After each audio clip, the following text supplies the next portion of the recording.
کتنے جاندی سی ہن میلے وچ ہوندا کی سی جو اج میلیاں وچ ہوئے میرا کسے مسلک نال کسے عقیدے نال کوئی کمپرومائز جڑی قرآن تے حدیث دی سچی گل ہے وہ دس رہا ہوں میلے تے کافراں دے ہوندے مسلماناں دے میلے تے نہیں ہوندے مسلماناں دا کی ہوندا مسلماناں دے عرس ہوندے اس وچ ہوندا کی ایک تلاوت ہوندی ہے قرآن پڑھیا جاندا ہے حضور دی نعت پڑھی جاندی ہے تے اللہ دے اللہ دے رسول دا ذکر ہوندا ہے سبحان اللہ جڑے میلے نے نا میلے وہ میلے تے ہورے کٹ کر دے ہن میلے لگدے نے کہ اودے نالوں زیادہ بے حیائی تے ریانی دی طرف فحاشی دی طرف لوگ ہم لے کے جا رہے جوا ہوندا میلے وچ نشہ ہوندا یہ ساڈا مسلک نہیں نہ ہی ساڈا عقیدہ ہے نہ ہی ساڈے نبی دسیا نہ ہی قرآن دسیا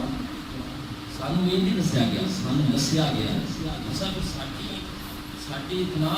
کمزور ساڈا اطلاع ذہن چیک کرو ایک بندے نے پوچھا میں کہ جناب تسی کیوں گئے اس دفعہ میلے تے کہتا جی میں دربار کے سکھم سکھی ہے جے پٹھی کا ہو گیا بیاہ تے اگلی والی دو دے گا جھاڑو دے گا ساڈا ذہن چیک کرو پتر لین جاندے او بابے ہونا پتر کون یاد رکھیا جی ساڈا یہ عقیدہ ہے کہ جڑا اس مزار وچ وہ زندہ ہے اللہ دا ولی ہے وہ زندہ ہے یاد رکھیا جی ان کے فحاشی والے کام اور اس کے زندہ وہ کہ نہیں لیں اللہ تعالی جنہاں کے روحاں کو آزاد کیتا وہ اس جگہ نہیں لیں اصل جڑا مزار تے جان دا طریقہ یہ بھی ساڈے علماء نے یہ ہوئی وضاحت کی ہے اصل مزار تے جان دا طریقہ ہے کہ انہاں دے سینے والے پاسے کھڑے ہو کے قبر نو بوسا بھی نہ دیتا جائے قبر دے سینے والے پاسے کھڑو کے درود پہلے درود پاک پڑھو پھر سورۃ فاتحہ پڑھو پھر سورۃ اخلاص پڑھو پھر درود پاک پڑھو انہاں واسطے بھی دعا کرو تے اپنے واسطے بھی دعا کرو سبحان اللہ کیونکہ جتھے اللہ دے نیک بندے ہوندے نے اوتھے رحمت